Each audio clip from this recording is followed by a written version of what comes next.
Baiklah semuanya, Anthony Albanese adalah Perdana Menteri terburuk dalam sejarah Australia. Bahkan, dia begitu payah sampai-sampai kegagalannya pun tidak orisinal karena dia benar-benar mengikuti jejak Keir Starmer. Seseorang yang bijak pernah berkata bahwa mereka yang tidak belajar dari sejarah akan dikutuk untuk mengulanginya. Kenapa saya memberitahumu ini? Karena pada bulan Juni 2024, 3 gadis dibantai oleh seorang anak paduan suara asal Wales.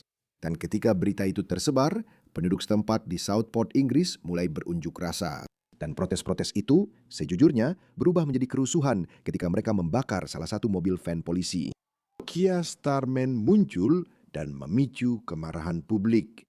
Alih-alih bersikap transparan dan menyebut apa yang sebenarnya terjadi, yaitu serangan teroris Islamis, dia justru bersikeras dan menyalahkan para pengunjuk rasa. Tanggapan baik terhadap tantangan langsung yang jelas didorong oleh kebencian sayap kanan ekstrim maupun terhadap semua kekacauan kekerasan yang muncul, apapun motivasi penyebabnya. Dan setelah itu, dalam sejarah modern, kita melihat penindasan terburuk terhadap kebebasan sipil. Orang-orang dipenjara selama berbulan-bulan, bahkan bertahun-tahun, hanya karena mengungkapkan kemarahan mereka. Ya, beberapa orang menggunakan kata-kata kasar, tapi kita telah melihat sistem peradilan menjadi lunak tidak hanya pada orang-orang dengan retorika kekerasan, tetapi bahkan pada orang-orang dengan tindakan kekerasan. Tapi mereka tidak bersikap lunak terhadap warga lokal yang marah ini. Jadi Keir Starmer muncul lagi dan semakin keras dengan retorika sayap kanan ekstrimnya. Kenapa saya menceritakan semua ini kepada Anda? Karena ada sesuatu yang bisa kita pelajari dari sini. Saya sudah mengatakan selama 4 atau 5 tahun terakhir bahwa apapun yang terjadi di Inggris akan terjadi juga di Australia. Dan itu memang sedang terjadi di Australia. Sama seperti di Inggris, kita punya kelompok kanan baru di Australia dalam bentuk One Nation. Dan saya juga memprediksi bahwa seperti Partai Hijau di Inggris, kita akan punya kelompok kiri baru di Australia. Dan saya khawatir bahwa mungkin Partai Hijau yang akan menjadi lebih buruk daripada Partai Buruh Anthony Albanese. Kenapa saya bilang begitu? Karena jika Anthony Albanese saja tidak bisa mengecam Islamisme, maka yakinlah Partai Hijau juga tidak akan mengecamnya. Dan ini akan menjadi lebih buruk. Hampir 3 bulan yang lalu, Australia mengalami serangan teroris terburuk dalam sejarahnya, yang paling buruk jauh melampaui yang lain. Dan mereka bahkan tidak menyebutnya sebagai serangan teroris Islamis, mereka menyebutnya sebagai pembantaian Bondi. Dan Anthony Albanese bahkan tidak bisa menyebutkannya secara langsung. Dengarkan ini. Ada upaya serangan teroris yang gagal di Perth awal tahun ini. Dan sepertinya itu dilakukan oleh kelompok ultra kanan, tapi sebenarnya kita tidak tahu. Kita hanya berasumsi seperti itu karena pelakunya yang memiliki nama Anglo melemparkan bom rakitan ke dalam unjuk rasa yang diadakan oleh masyarakat First Nations. Jadi tampaknya dia bisa saja seorang simpatisan ultra kanan, tapi kita tidak tahu.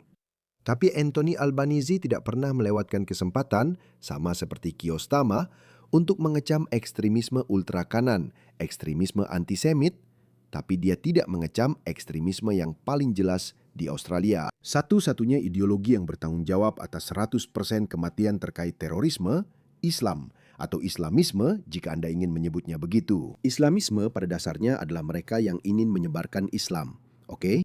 Tapi jika itu memberi kita sedikit tirai kesopanan, tentu saya akan gunakan itu. Tapi Anda tahu apa yang kami maksud dengan itu.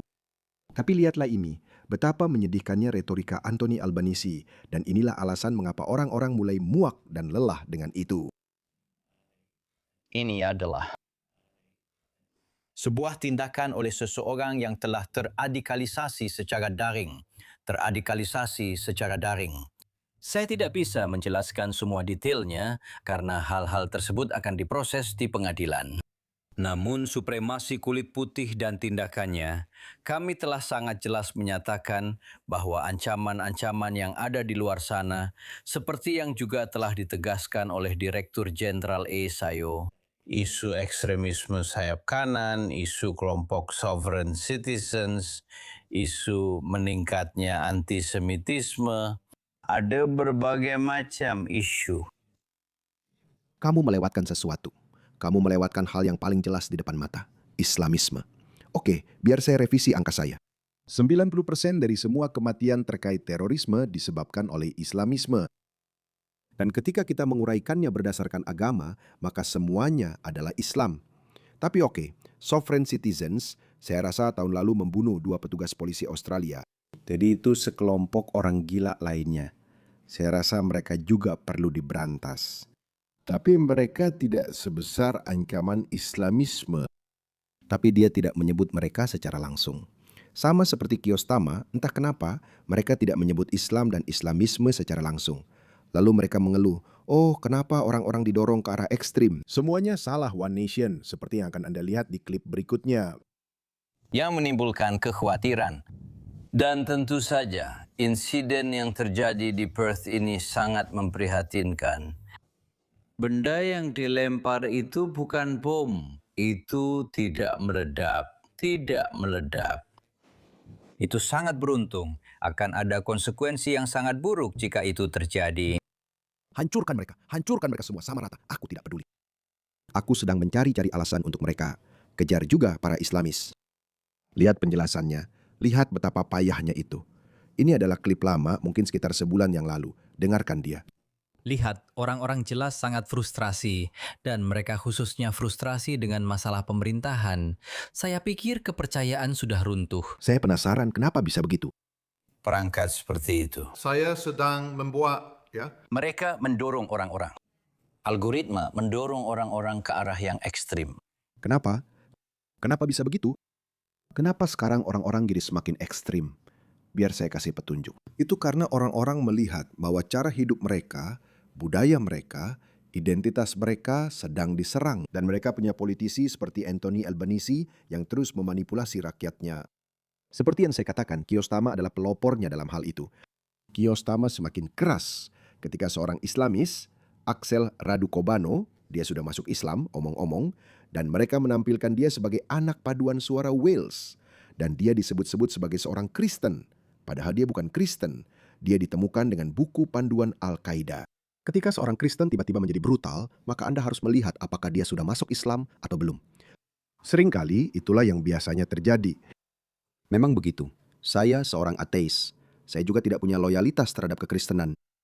Saya tidak percaya pada agama apapun, tapi saya katakan orang Kristen tidak berperilaku seperti orang Islamis. Orang Kristen yang pindah ke Islam, mereka tiba-tiba menjadi brutal. Dan cenderung pada hal-hal yang sangat sederhana, bukan solusi, tapi dalam mengidentifikasi masalah. Dia akan menuduh One Nation karena membuat solusi yang terlalu sederhana. Tapi kemudian dia sadar, oh tidak, itu agak bodoh. Tapi, mengidentifikasi masalah. Ya, sangat mudah untuk mengidentifikasi masalah ketika memang ada masalah Anthony Albanese, di mana semua orang rasis ini, 10 tahun yang lalu. Akan saya beritahu di mana mereka. Mereka tidak ada. 10 tahun yang lalu karena mereka tidak punya alasan untuk khawatir tentang melindungi identitas nasional mereka. Cara hidup mereka tidak sedang ditantang. Identitas mereka tidak sedang ditantang. Budaya mereka tidak sedang ditantang. Mereka tidak dihina dan dipermalukan setiap hari seperti sekarang. Mereka hanya melawan. Kamu bilang, One Nation mendorong mereka ke titik ekstrim. itulah inti dari perdebatan. Benar sekali. Dan One Nation selalu berfokus pada mengidentifikasi masalah dan menjadi yang utama. Tidak ada yang salah dengan itu. Hal utama dari masalahmu dalam hidup adalah karena orang-orang yang tidak terlihat seperti dirimu. Sekarang itu adalah diagnosis yang terlalu sederhana. Dia pada dasarnya telah merangkum seluruh retorika politik One Nation menjadi kamu tidak terlihat seperti saya, jadi kamu harus pergi. Jika itu bukan penyederhanaan berlebihan, maka saya tidak tahu apa itu. Dia mengatakan bahwa One Nation tidak peduli tentang para Islamis yang berperilaku seperti Islamis. One Nation seharusnya hanya menutup mata ketika kita melihat para Islamis membunuh warga Australia biasa dengan kejam, seperti yang kita saksikan dalam serangan teroris di Bondi. One Nation seharusnya menutup mata ketika kita melihat para Islamis meneriakan bunuh orang Yahudi dengan gas atau di mana Yahudi, tergantung versi mana yang Anda terima. One Nation seharusnya hanya menutup mata dan berkata, tidak ada apa-apa di sini. Itulah yang sebenarnya dia katakan pada dasarnya Anthony Albanese, orang-orang tidak bodoh. Ketika orang-orang melihat para Islamis melakukan hal-hal Islamis, mereka akan tetap bersuara sampai hari ini. Dia sama sekali tidak pernah menyebut Islam, atau Islam radikal, atau Islam yang penuh kekerasan. Dia belum pernah mengatakannya sejak serangan teroris Bondi. Dia sudah menyebut semua ideologi kekerasan lainnya, tapi dia belum pernah menyebut Islam, Islamis, atau Islam radikal. Apapun istilah yang ingin kamu gunakan, dia belum pernah mengatakannya. Dia benar-benar pengecut, pemimpin tanpa nyali.